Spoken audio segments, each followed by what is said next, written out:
have been wanting to have our next guest on the program for quite some time. We have finally tracked her down, a very busy lady, but she has carved out some time for us. I'm talking to Miesha Tate right now. Miesha, how are you?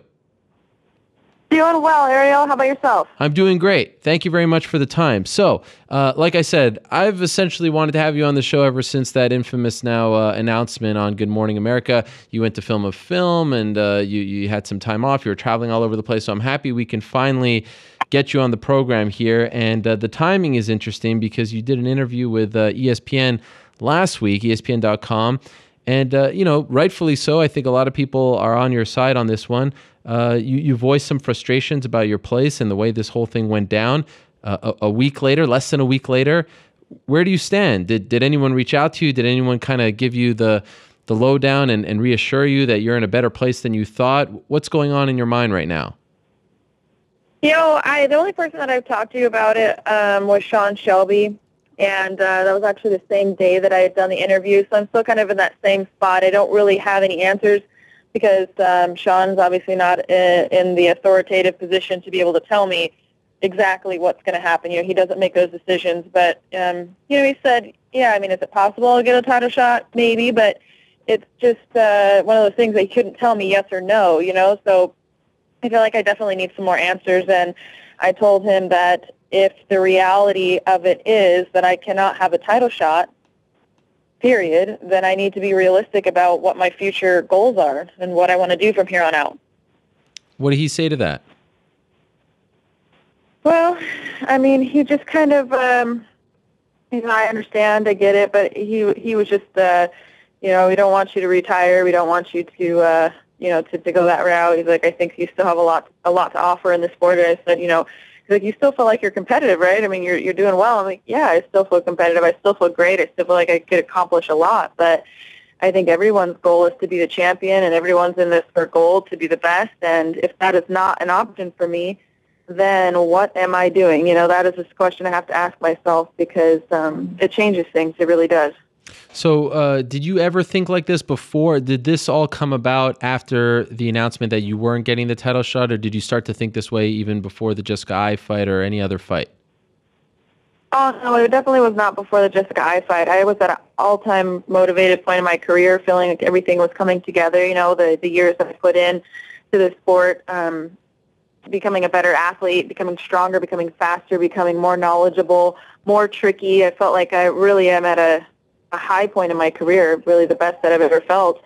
So I felt really good, and I felt very excited after that fight. I didn't take any time off. I began training immediately, and it was just a really, quite a devastating blow to find out, via my text messages being blown up by everyone being sympathetic that I'm not getting the title shot, and I'm half asleep going, what?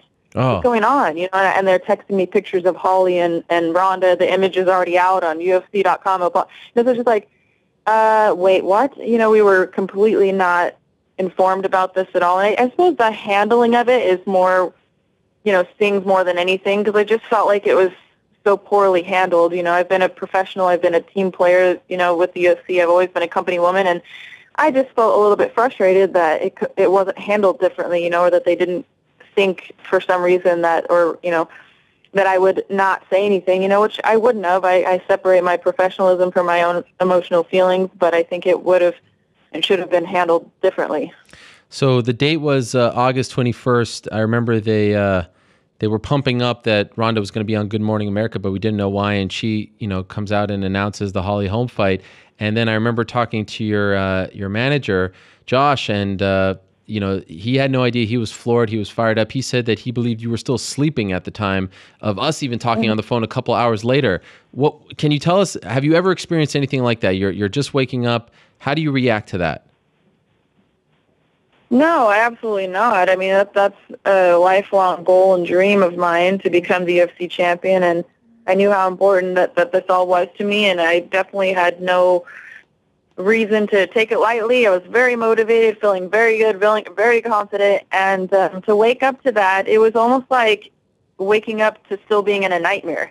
I felt like I wasn't even sure if I was quite awake yet. I'm like, am I still sleeping? What is going on right now? I'm like half dazed, and I'm trying to take it all in, and I just felt extremely overwhelmed. And then, of course, I wanted to verify it, because I'm like, well, why would so many people be texting me if it wasn't true? But how could it be true? I was in disbelief. I was like, it can't be true. Like, they already promised me. They already announced it. They already did all this stuff. So, I mean, I was so confused. And then I had to talk to Josh immediately. And, he was verifying it. And we found out it was true. And I just got really depressed, honestly. I wasn't very happy or very motivated at the moment. I didn't know what to think. So it took me a couple of weeks to kind of wrap my mind around it and, get back up on the horse and try to, start training again and figure out, I guess, start thinking about what I want to do. And then I heard Dana White announce, oh, Miesha's one more fight away. Well, I'm like, okay, well, shoot, it's not what I wanted, but one more fight isn't that bad. And then he's like, oh, she's still a few more fights away. I see another headline come out. I'm like, what is going on here? Like, realistically, you seem to be reneging on the entire thing. And then, I don't know what's going on. So one fight, a few fights, how many fights, if ever, all these questions are kind of going through my mind. Have you talked to him yet? No, I haven't. I finally, I made it very clear.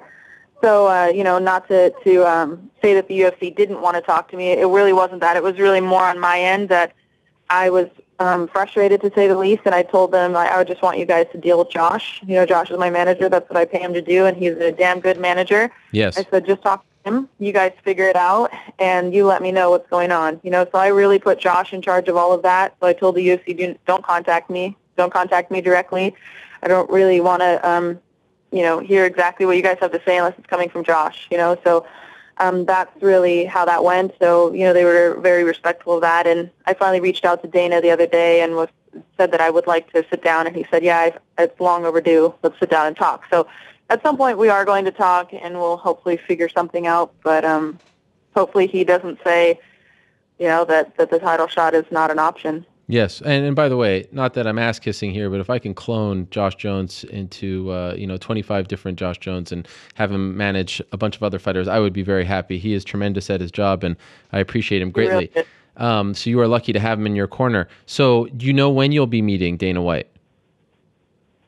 Probably around mid-November is what I'm thinking, because I won't be back in Vegas until at least the 10th or so. So. But on a lighter note, I've been staying really busy. Like I said, with Kevin Harvick Incorporated, my management, they have been crushing it for me. So I mean, really feel like other than fighting, I'm not skipping a beat. I've been staying very busy, and that's all very motivating too. So I suppose that's another reason why walking away from fighting is not what I want, but I feel like it's an option because I'm definitely able to sustain myself by other means. And I really like the commentary. I really like doing that kind of stuff and working with Fox and being an analyst, and want to film more movies and more appearances and all that stuff. So I've been very, very busy, luckily, since then. I'm very fortunate. How real of an option? Like if you say, okay, I'm never going to fight again, is that okay by you? Can you live with that? Or are you okay with ending your career and never fighting again?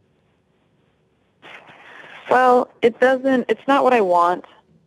So, I mean, I guess there's different definitions of okay with it. Mm-hmm. It's not what I want, but I also know that I'm not going to... There's a point. There's just a point where it's not okay. I'm not willing to bend, and I'm not willing to break. I'm a very, very stubborn person. I'm a very strong-willed person. I think I'm a fair person. I don't think I'm asking for too much. But, again, too, I mean, I feel like... Joe Rogan maybe said it best. He had an article written on him that I read of some things that he said during his podcast, and I really think that he was very spot on. He said, I get it. I completely sympathize with Miesha, and he's like, I don't understand why there's such a big discrepancy between number one and number two. And he said, Ronda made over $6 million, according to Forbes, just on her fighting last year.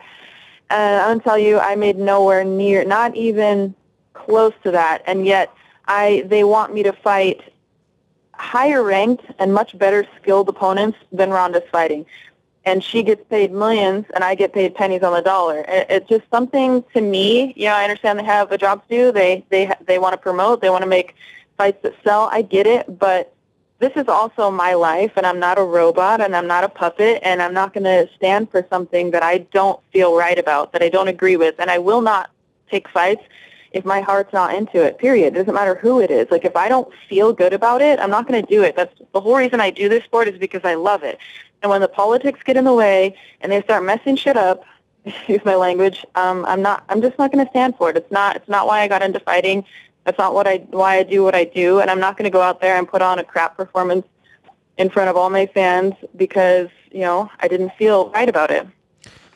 I could see someone saying to you, like, who cares about the belt? Why don't you just rack up those paychecks, get paid? You only have a limited amount of time to be a high-level athlete. Does that interest you at all, or does the belt mean more than just an actual belt to you? That does interest me a little bit as far as, there's two ways to go, obviously. So one way is, this is considering that maybe the title, as long as Ronda has it, is not maybe an option for me. Yeah.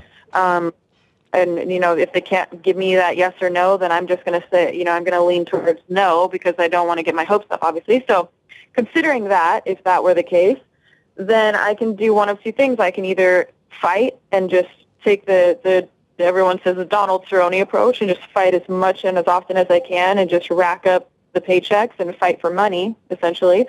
Or I can say, I'm not going to stand for this. I don't want to fight for the UFC anymore. I don't want to fight at all, possibly anymore. And, let's look into the other avenues that I've been working on transitioning into, for the future anyways. They're all coming together. Like I said, I have an amazing management team. I think I have a future with Fox as an analyst. Absolutely love working with them, and lots more movie deals and all those kinds of things. So I definitely don't think, it would be like you wouldn't see me anymore, but maybe as a competitive athlete, it may unfortunately be the reality of it. I don't know.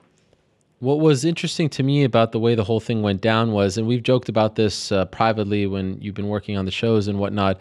One time I remember texting you and asking you to confirm, I think it was when you were about to fight Rin Nakai, and you said to me, which was totally fine, you were like, that's not on my job description to confirm stories with you. And I was like, all right, I never heard that one before, but that is a loyal employee. That is a loyal employee. She is not going to even, give me anything off the record, anonymous, whatever. So then when I saw that they didn't even tell you that they were going to announce this, I was like, Miesha's probably the one person in the UFC who maybe she'll be upset, but she's probably going to keep her mouth shut. Was that what bothered you the most, that you couldn't even get a heads up? Yes, absolutely. I feel like I've been with, I was the longest signed female athlete from Strikeforce to through the UFC, and I've never had that reputation of being a gossiper. I've never broken news that anybody's ever told me before in the UFC matchups or anything, and I don't do that because I think it's disrespectful, and I wouldn't have done that. So I guess, to me, I felt a little bit disrespected. Like, you guys really think that's my character? But I mean, I don't know. What can you say, or what can you do? Is it fair to say that you're not quite over it now? Like, it's only been 2 months, and this is your career. You don't have a fight book, so is it still bothering you?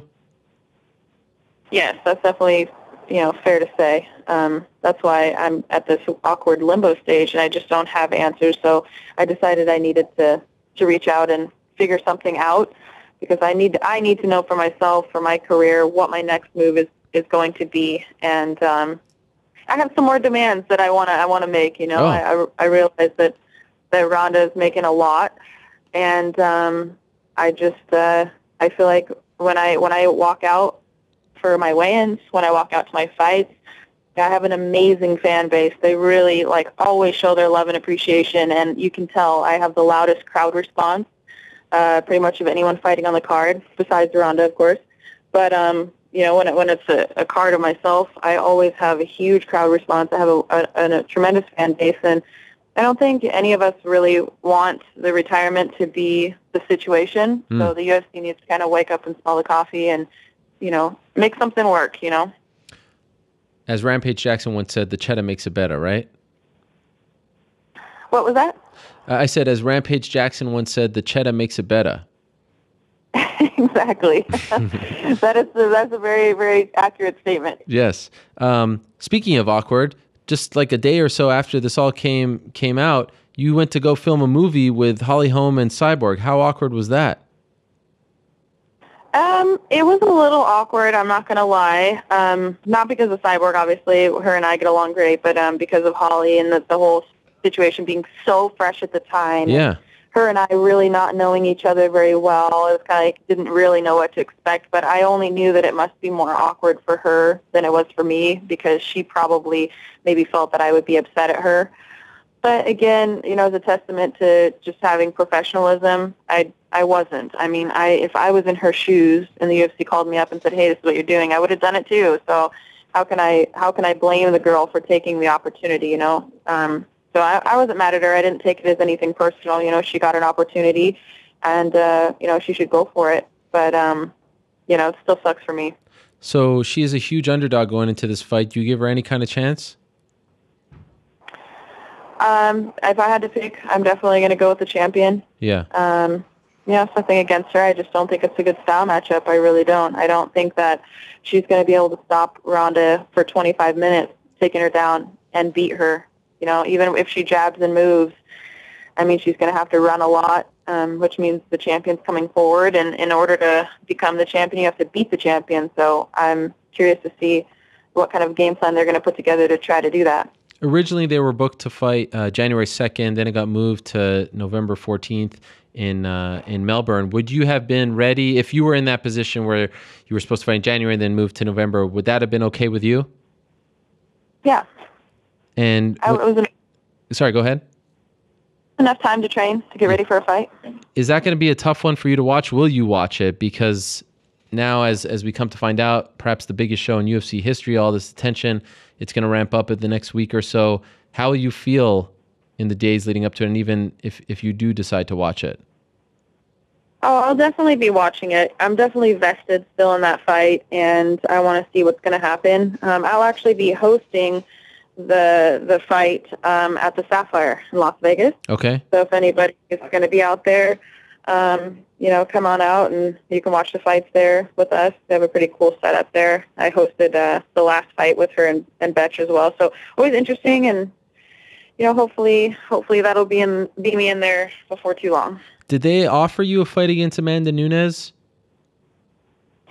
They kind of did. They said, would you be interested? And I just said, you know what, you guys, I mean, it was on a Fight Pass card, and I just said, this is not at all. You guys go from taking a pay-per-view title fight, and you want to offer me a fight on Fight Pass. I don't care who it is. I'm not fighting on Fight Pass at the moment. I understand Fight Pass is growing, but I was like, I've already done my Fight Pass fight with the Rin Nakai, and it just, you know what I'm saying? It felt like kind of another slap in the face. So I was just so frustrated that it just wasn't appealing to me whatsoever. So there's nothing against Amanda. I think she's an amazing fighter, but and I would love that fight at some point. I think we would put on a spectacular fight, but it's kind of when push comes to shove, it was my way of pushing back because again, Amanda's ranked like 4th or 5th, and then Holly's ranked 9th or something like that. It's like, this is just, like I said, this is dumb. If you guys, I'm not the champion, so why am I fighting girls tougher than Ronda for pennies on the dollar? Period. It's a matter about making a statement and just saying to the UFC, I'm not going to be pushed around into this, so it's not going to happen, unless you guys make some serious changes. So here we are, and the fight is rapidly approaching. It's less than 2 weeks away. Do you think there's any chance in your heart and your mind that, hey, enough time has passed, she's about to fight, then you're kind of on the same schedule, that this will blow over? If Ronda wins, you'll just get the title shot. She'll have fought, and you'll be the next one. I think everyone would, agree that after this fight, if Ronda wins, you're the number one contender. You're the one with that resume. So do you think there's any chance that happens? Is that what you'll be fighting for? Well, let me put it this way. I've been the number one contender, and I'm still not getting the title fight. So right. I don't think so. I think that they're probably going to want me to fight once, twice, who knows, depends, I suppose, whatever else comes about. But I think that if I did take a backseat or a back burner and I wasn't fighting, I don't think that I would be next in line. Okay, so you're not expecting that? No, I'm not. What do you think happens after you meet with Dana? It's either gonna go up in flames, or he's going to say that I'm making some valid points and make some adjustments. I'm pretty dead set on what I feel like I deserve and what I want. I know what I want, and I'm just not going to take anything less. So I guess he's going to have to be prepared to deal with one stubborn woman. Are you going in there alone? Yes.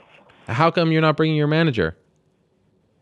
Because Josh has already talked to Dana. They've already had an open conversation, and I just feel like everything that they've needed to say to each other has been said. So this is more of like a heart-to-heart between Dana and myself, and he, to try to get him to understand where I'm coming from. And I don't know how far off base he is from that. I like I said, I haven't talked to him, so he could be, already kind of, on my page, or he could be thinking something completely different. I really never know Dana, so I really don't know what to expect. And I hope for the best. I saw that you were training with Donald Cerrone last week. I also saw you tapping out, I think it's like an Australian boy band. I don't know who these guys were, but I'm wondering, is it hard for you to be in the gym now? Is it hard to find that love to get up and go train, or is it starting to slowly come back? It's definitely coming back. I love training regardless, so I think even if I wasn't to fight anymore, I would still be hard-pressed to not find me in the gym. So I enjoy grappling, I enjoy learning, I enjoy training, I enjoy all of the perks and benefits that come with it. But I was having a little bit of fun with the Janowskins. They are like a YouTube comedy sensation group and also known for their music and whatnot from Australia. And we had fun. I thrashed about 4 of them, so it was fun. Yes, it was quite the dominant performance. Okay, so here we are. Final thing. It's November 2nd, 2015. Do you think Miesha Tate fights again? Is this it, or do you still have some more great performances, some more great highlights, some more fights in you? I have it in me, but it needs to be right. I'm not going to do it if it doesn't feel right. So do I have the ability and the drive to want to fight more? Definitely. Okay. But am I willing to consider retirement if things don't go the way that I feel like I need them to go? Yeah. So I feel like I'm really at a big turning point, and this is a big Y in the road for me. It's definitely going to be a game changer one way or the other. Well, that feels like it would be a crime. 29 years old. 4-fight winning streak, those great performances for you to walk away, hopefully can get figured out. As Yogi Berra once said, you're definitely at the fork in the road, but you got to take it. Which way are you going to take it? Which way is it going to go? Exactly. Yes, right. And I've already been fighting for 10 years, so it's not like it's a short career for me. I know a lot of people didn't really know about women's mixed martial arts up until, it was signed with the UFC a little over 2 years ago. But, I've been doing this for a long time. I have a lot of miles on this body, and I've been doing contact sports since I was 14. It starts to catch up with you after a while. So it's like, it's got to be worth my while. I put my body through a lot. I put my mind through a lot. I put myself through a lot to get through these training camps and be the best fighter I can be. And I'm willing to do it. It just has to make sense. Amen to that. Miesha, appreciate the time. Thank you very much for your candid answers, and I hope everything goes well with Dana White. I think I speak for everyone. We still want to see you fight. So I understand where you're at, understand your frustrations. Hopefully it all goes well and we could see you in there sooner rather than later. I appreciate it. Always a pleasure, Ariel. Thank you very much. There she is, Miesha Tate. In many people's eyes, the #1 contender in the UFC's women's bantamweight division. She will not be fighting for the title on November 14th. That honor goes to Holly Holm in front of what is expected to be the biggest crowd in UFC history at Etihad Stadium in Melbourne, Australia. But perhaps if all goes Ronda's way, as many people are expecting it to, maybe she just gets the title shot afterwards. Who knows? Cyborg still has that 140-pound debut coming up. There are basically 2 fresh opponents, in my opinion, out there for Ronda, outside of the obvious Cyborg fight, Amanda Nunes and Juliana Pena. Right now, I can't think of any other fighter in that division outside of the UFC's division who you can say, all right, this is going to be a major test for Ronda. So Amanda Nunes, will she get a title shot next after the win over Sarah McMahon? I could see that happening as well. Juliana Pena coming off a win. I don't know if she's going to get it right away. So she's definitely in there. It's going to be interesting to see what happens after that meeting with Dana White later on this month.